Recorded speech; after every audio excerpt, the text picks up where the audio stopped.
So you've done the video and you've put your blood, sweat, and tears into it, and you're now uploading it, let's say, to YouTube.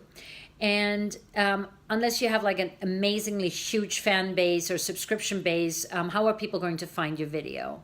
And they're going to find it thanks to search engine optimization, or thanks to keywords, to tags, thanks to the title, and thanks to the transcription. So don't dismiss it. It's really important to have your video transcribed.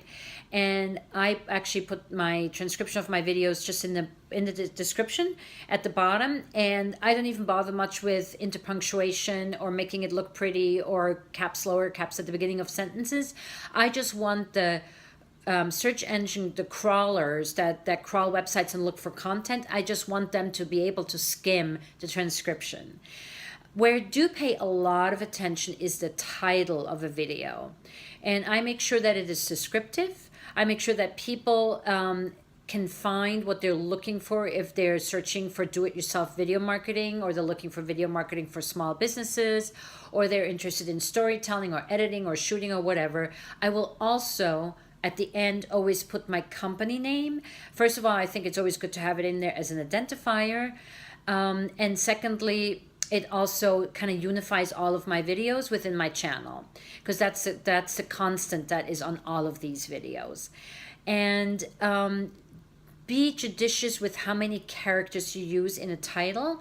Google searches and YouTube cuts off anything after 68 characters, and that includes spaces. So in the case of this series, for instance, I did take the series title into a Word document and played around with it until I was happy with the basic title, and until I knew that at 68 characters I could fit everything in, plus the bulk of my company's name. So it's Clockwise Productions in 3 words. If the productions gets cut off, I don't care. But I want to make sure the Clockwise and Prods is in there. So that is really important. And then in the description, other than the transcript, I will put in my contact information. I will put in the briefest of summaries of what the video is about. And in the case of the series, I'm actually also linking to all the other people who are in this challenge, 30-day challenge with me. I'm putting in their YouTube channels as a link as well, just so if somebody wants to browse and see what others are doing, they can. And I do preset my channel with tags, and you can do that under settings.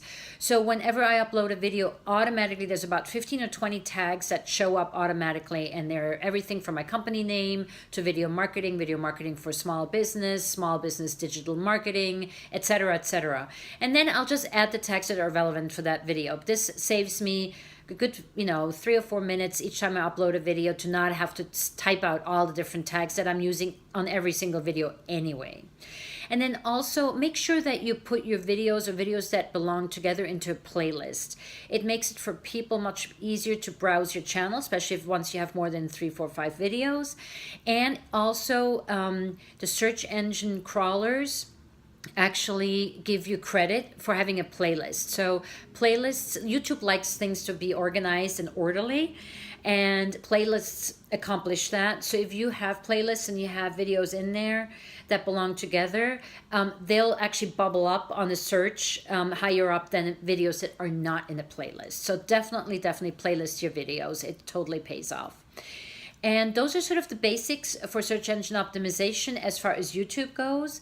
And again, as I said in a previous video in this series about strategy and distribution, the one thing that is constant and stays the same is change. So yes, today all of these things are very true, but I think there's a couple of basics, like a good title is always worth it, transcription is always worth it, tagging is always worth it. So I think that even if things shift, these are good pieces of advice to adhere to, and just start doing them as good practice. Anyway, hope this was helpful, and I'll talk to you soon. Ciao.